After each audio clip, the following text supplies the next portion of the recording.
phê. Ôi lôi má. Anh mua cái này đi kéo rồi. Ra ngâm cái này kia. Xinh nè, trai xinh nè bác cái. Wow. Wow wow. Chọc được cao tiết.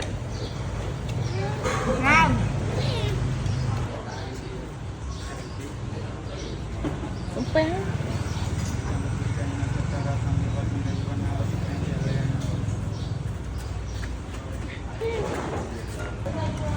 Ôi, chơi chọc được cái nhau rồi anh tiết rồi mà.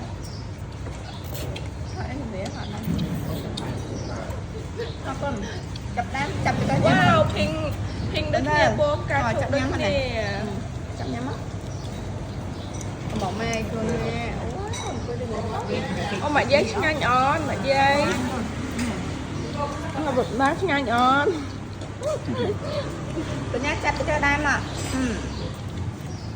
Thầy lâu ban ở bây sao già môi. Con ngọt em môi. Hầm.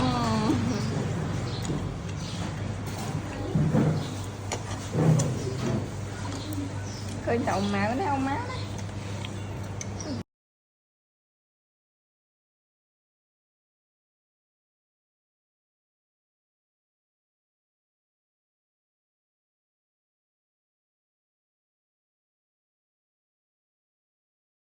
Đang tiết thọn.